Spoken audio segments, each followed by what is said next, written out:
Good evening, students. In continuation with the previous unit on survey research,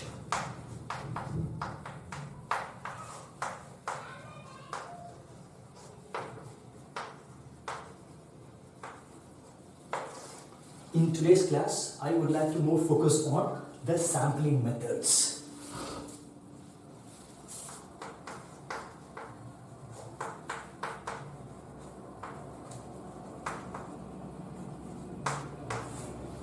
In this class, I will be focusing on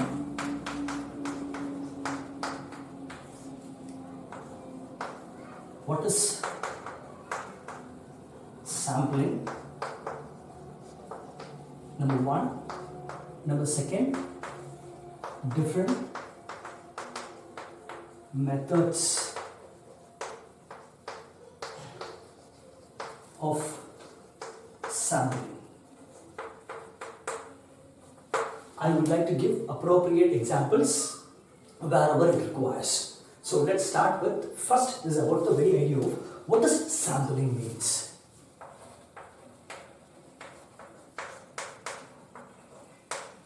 Always we should keep it in mind that sampling is a technique. Go first.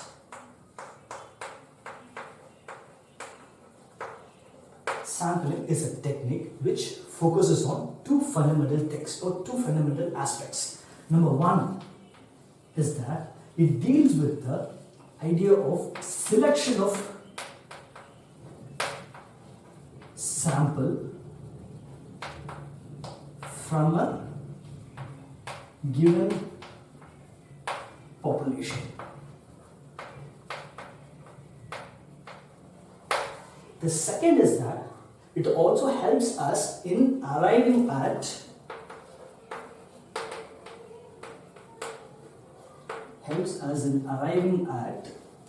valid generalization. Okay. So the very fundamental aspect of a sampling is to make us to arrive at a generalization. At the same time, it also helps us to select the sample from the population. Now, the idea of what does population means? Population refers to, it's an entire individual, members or other entities in a geographical locations.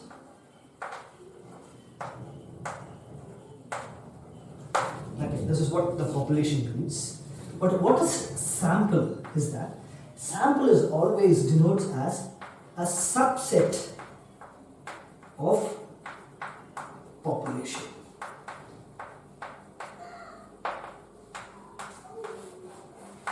Now, the second idea is that how do we select the sample from the population? How the selection process happens? The selection process happens by identifying the elements.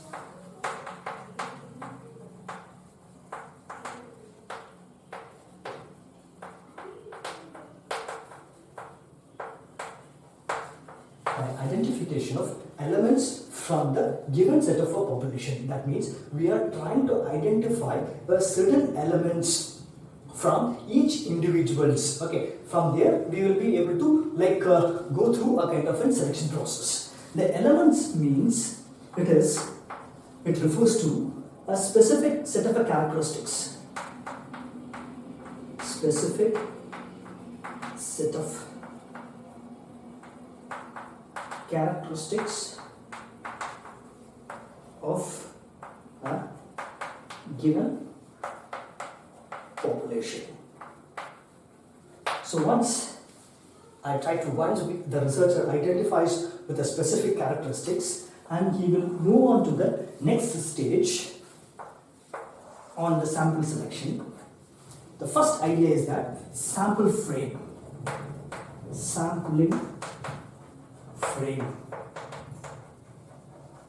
The second is that sampling unit.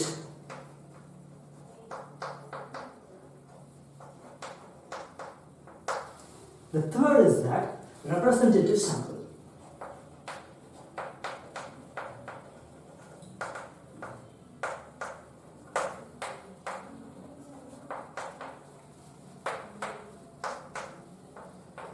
The first, what do we mean by the sampling frame? The sampling frame means it's a list of all available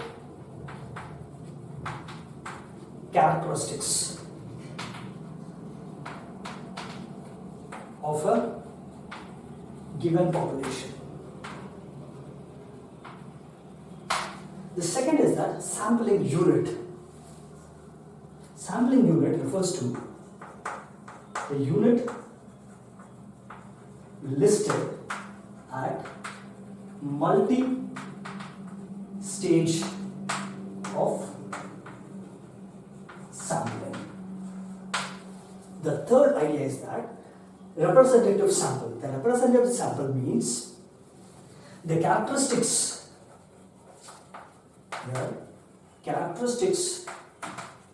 of the elements selected should represent the characteristics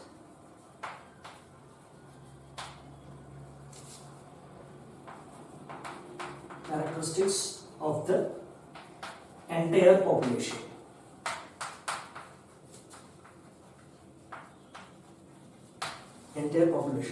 So the selection of the sample happens with the help of sampling frame, with the help of sampling unit, and with the help of representative sample. Suppose if we didn't follow the sampling frame or the sampling unit, or we didn't have the idea of representative sample that also looks into the frame of elements, then we will be like ending up with sampling errors.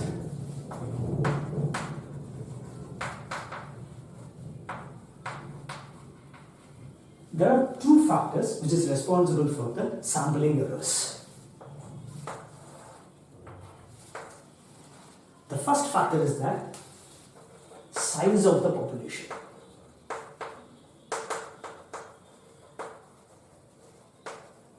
The second is based on the factor of homogeneity and the heterogeneity. That means the sample is homogeneous in nature. Whatever the individual members we have picked up, that's all homogeneous. But the entire population's characteristics are heterogeneous in nature. So which means we will not able to arrive at the generalization. So what leads to the sampling error is that invalid generalizations we will be making. So always we should keep it in mind that there should be a kind of a proportionate sampling. We should keep it in mind. Suppose what is the ratio of selecting a sample from a given set of a population. For instance, suppose if the case is that 100, and then how much of a sample, how many samples which I want to collect, whether is it the 10% or it is the 20% or it is the 30%. Okay, so this is, we have to identify this size of the sample selections based on the size of the total population. Suppose if the size of the total population and the size of the samples are not matching each other, then we will be able to come up with and end up with the sampling errors. At the same time, we are also supposed to look at the characteristics of the individuals which we have picked up. The characteristics based on the homogeneity or it's based on the heterogeneity.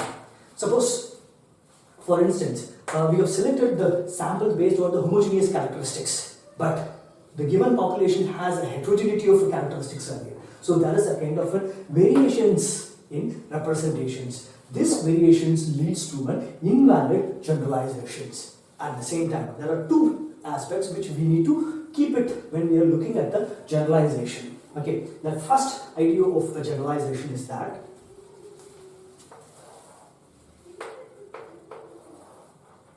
The first idea of generalization is that whether the outcome of the study can be generalized to the entire population or not.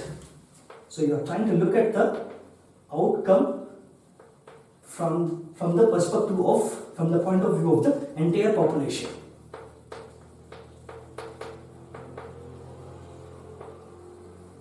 At the same time, we are also trying to think that the generalizations based on whether the same outcome can make us to generalize in some other population.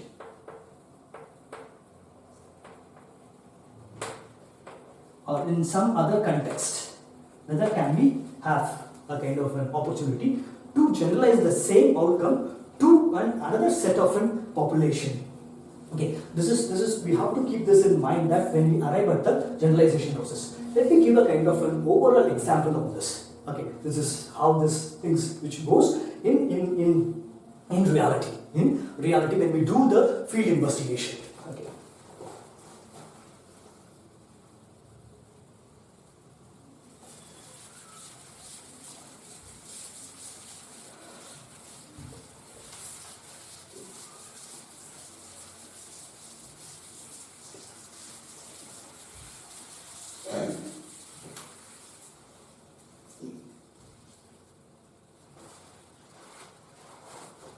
First, we go to a village.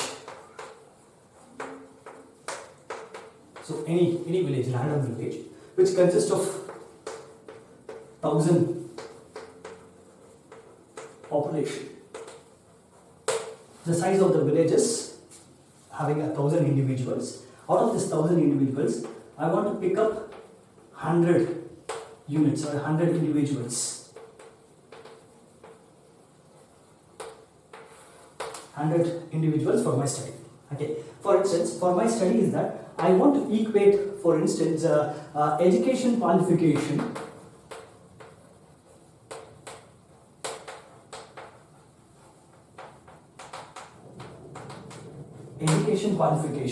with income categories, with specific income categories. Okay. So this is what I want to identify, that what is the qualification of those individuals within that particular village based on the income generations. Okay. So this is what I want to look at it. So based on 100 samples I would like to do. So first is that out of this 100, I want to identify the elements.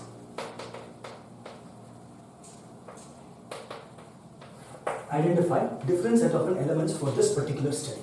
Okay, the first particular study is that I'll be more focusing on. First is age-wise understanding. The second will be on sex. The third will be on income categories. The fourth will be on also trying to look at equating income with the social position of a caste. Okay, so when I look into this four characteristics of an individual, and further I divide this age into different levels. The first is that age in terms of, for instance, from 5 years to 14 years, 5 years to 15, and then 16 to 24, and then I would like to go on 24 to 30, 30 to 40. So I can make it of 40 to 50 and then.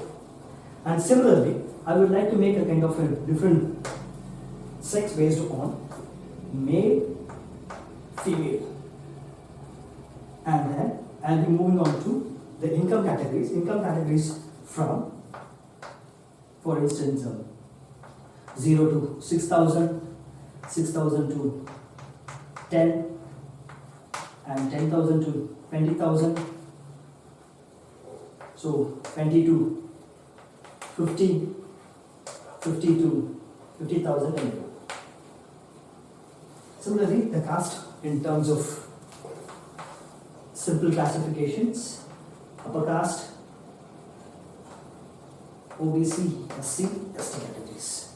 So I would like to divide the individuals based on these characteristics, and after this selection of the elements, and then I look into the sample framing.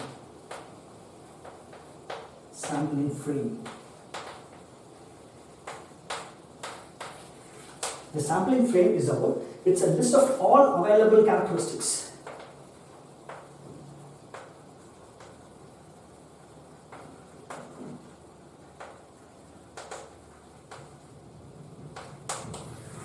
So I collect the sample list from the Panchayat Union or the district administrations. They might be having a kind of a list of all villages. Okay, so I'll be able to collect those lists, and from the sampling frame, I'll be moving on to the next level of an understanding. It's on sampling unit.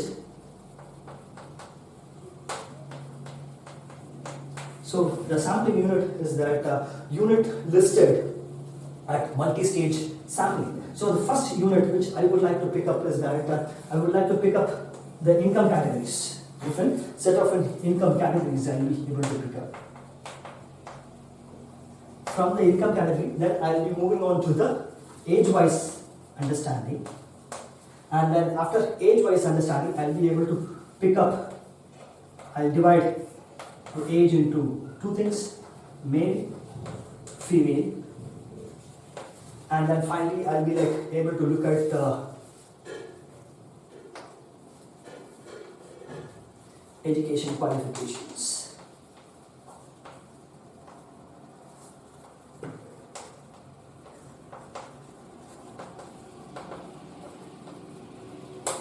So this is the sampling unit we are trying to focus on. So here also we can put the income in terms of a caste. Instead of income, you can replace it with the caste. Caste can be replaced with the kind of an income. So whatever the variables which you want to pick it up.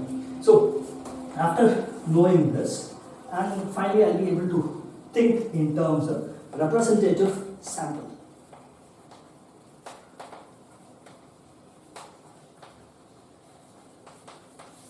This representative sample is that whatever the sample, the characteristics of the sample which I have selected, is it matching with the list, or is it matching with the 1,000 individuals within a given populations? Suppose if it is not able to match within the given populations, then we would say that it is very difficult to come or arrive at generalizations. So this is how you have to look at the very idea of sampling.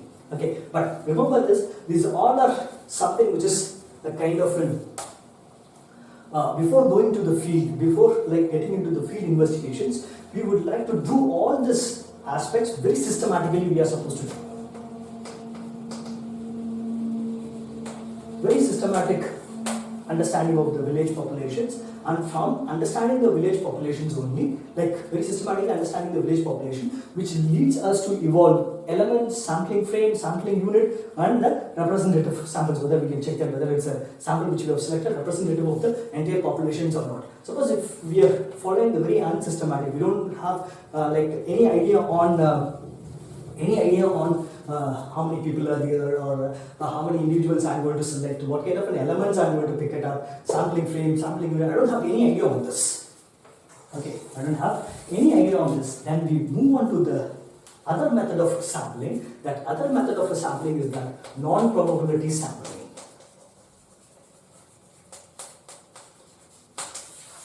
When you have all this available informations, that means the researcher knows in advance that what kind of a sample he or she is going to select or pick up from the field that exactly falls within the method of probability sampling. When the researcher doesn't have any idea or doesn't have any clue on, for instance, population size, how much sample we are going to look at it, or the elements, or the sampling frame, or the sampling units, we don't have any idea or at every levels of our field investigations. Then exactly we are into the method of non-probability sampling. From here, we will move on to what do we mean by the different methods of sampling. Okay, so the different methods of sampling I introduced right now. That's one is the probability method, other one is non-probability sampling method.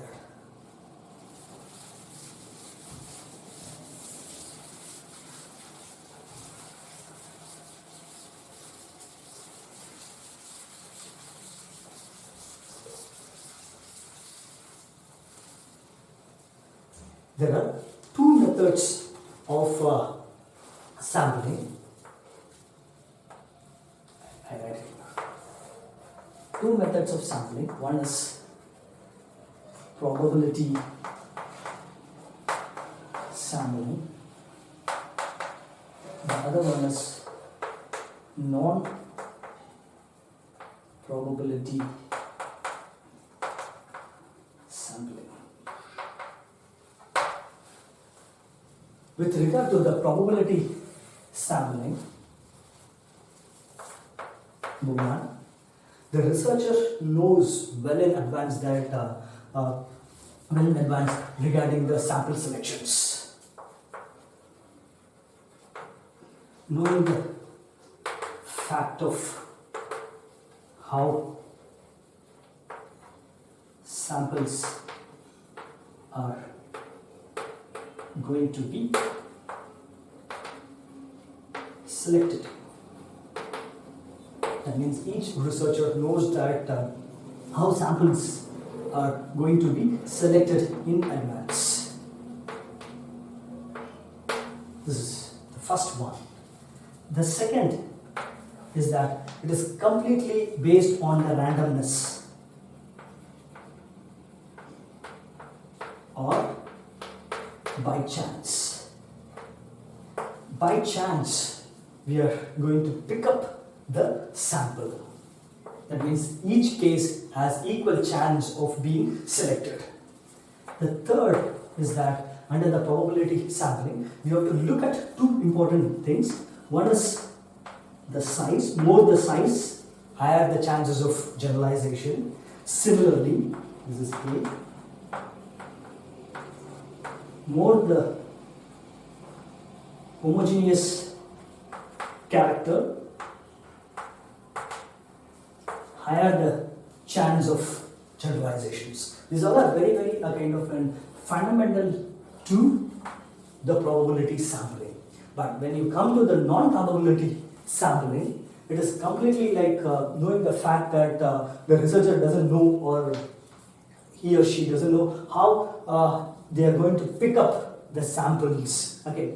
At the same time, it's not something which is a randomness or choice, but we are kind of is exactly by trying to look at the availability of the samples within a given situations. Okay, this is what which is available. So we are going to pick up those samples to us. It is not something which is a randomness, which is something which is given within the situational, or which is something which is given within a context itself. Okay, or maybe a kind of the purpose of the study. Okay, the purpose of the study meets when I am going to interview certain people, certain given set of populations. I will not be able to collect certain information from another set of a population which they are not going to give any information to my related to my study. So it is not something which is randomness or chance, but it is maybe a kind of purposiveness. So here the size or the homogeneous character doesn't matter here, but what is the purpose of the study? Okay, based on the purpose of the study, maybe even for instance the size is very less.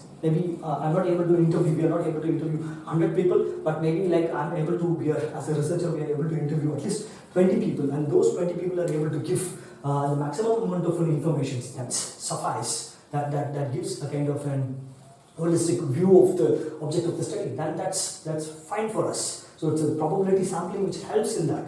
Okay. At the same time, for instance, it's also to some extent it doesn't deal with homogeneous characters. It doesn't deal with heterogeneous character. Rather, it deals with the kind of homogeneous in nature to some extent. At the same time, the researcher has always a kind of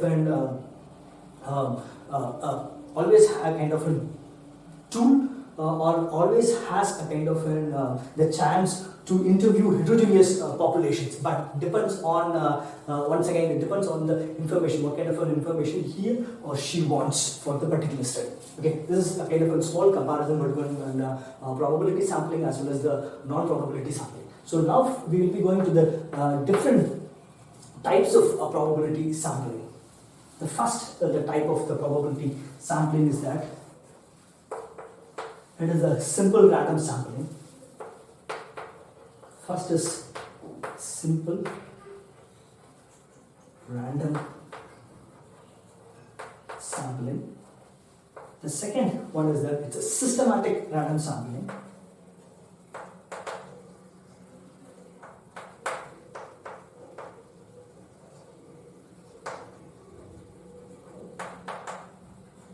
The third is cluster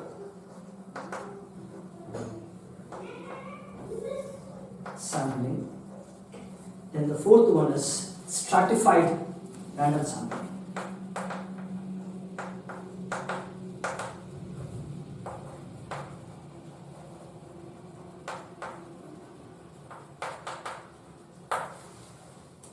The simple random sampling is that under this, the researcher by chance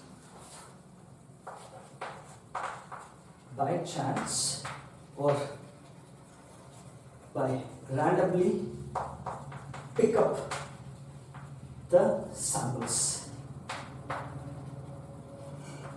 Pick up the samples from the given set of population. But however, first of all, we should have the list, and then we should look at the elements,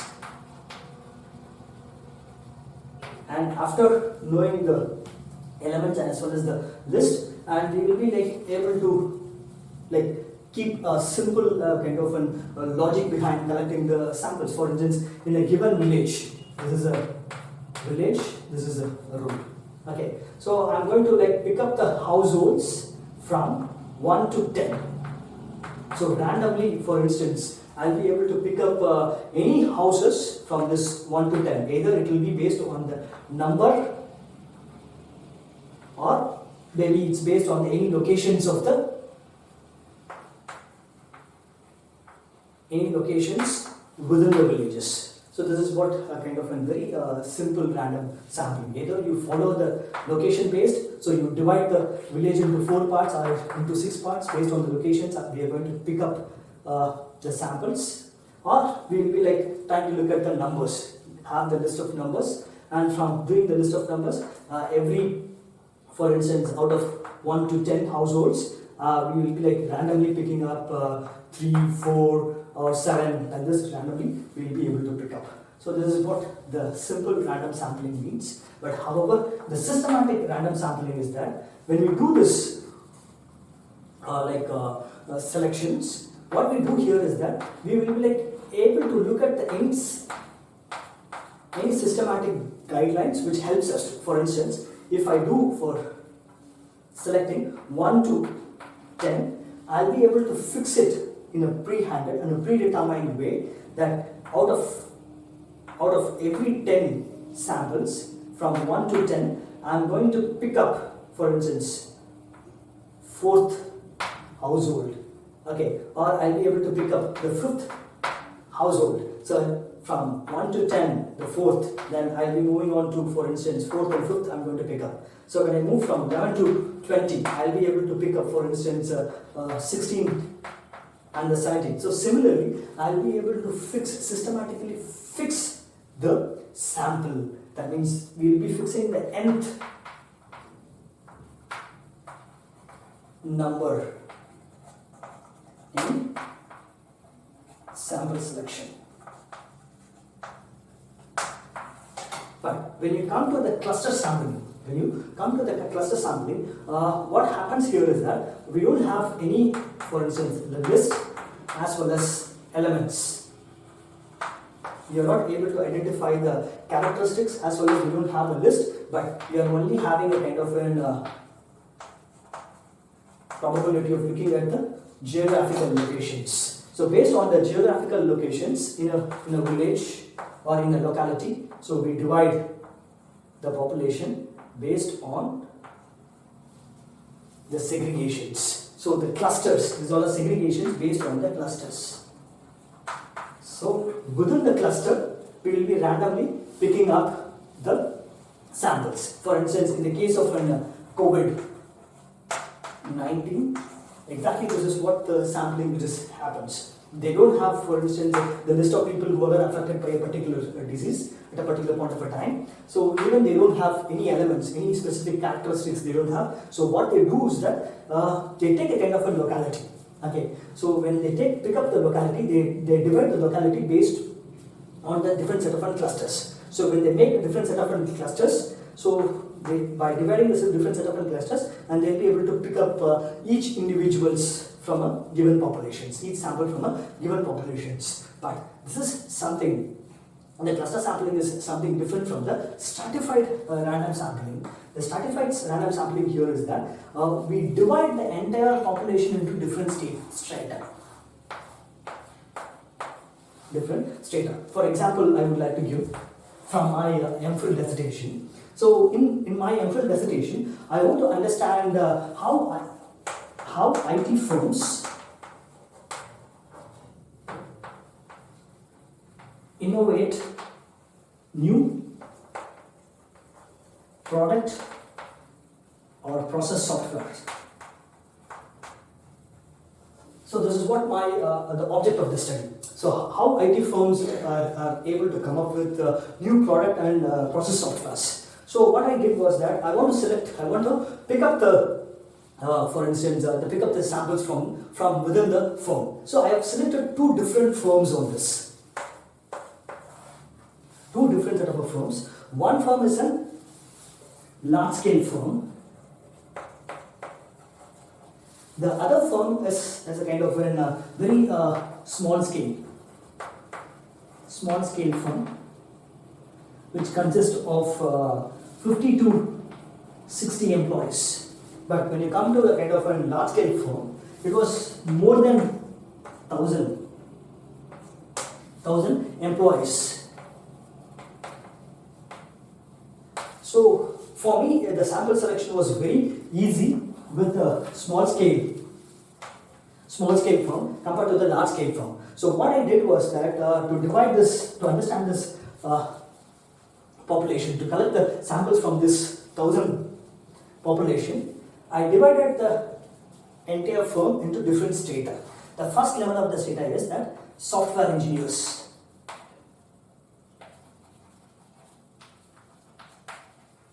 The second strata was senior software engineers. The third is the team leaders. And the fourth is based on the project leader. And the fifth is based on the project manager. Then apart from this, I also try to look at the other organizational structures, like for instance HR people also intervene in facilitating the innovation process. Okay, so after selecting this, after dividing the population into different strata, from each strata I try to collect, for instance, representations. For instance, under the software engineer categories, maybe there may be a kind of 500 software engineers under this, and then another senior software engineers are somewhere around 200, and then the team leaders were 100, and here the representation is another 80, and then the 20%. So out of this people, I want to make a kind of a representations. 10% of each populations I try to look at it. This is, for instance, out of this 10% is 50, and then 20, 10, 8, 2. But this is not a completely a kind of a representation, because when you move up in the ladder, then your sample size is reducing. So you have to this becomes a kind of a disproportionate sampling. So I don't want to have a kind of a disproportionate sampling, rather I want to have a kind of a proportionate sampling. So we have to check this samples, the number of people. For instance, in the case of 20, at least you should have the minimum representation of the 5% of this, or for instance the 10% of this, the 10%, not 10, I think actually it's a 50% of this, and then you will be having a kind of 30% of this. So you have a kind of a different set of proportions for different sizes. So ultimately it helps us to arrive at the generalization.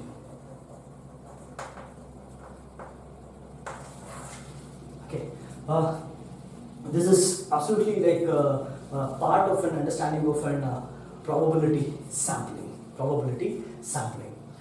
In the next class, I would like to move on a little bit further information on these levels, on simple random sampling as well as systematic random sampling, cluster as well as stratified random sampling. Along with that, I'll be like more focusing on the different types of non-probability sampling.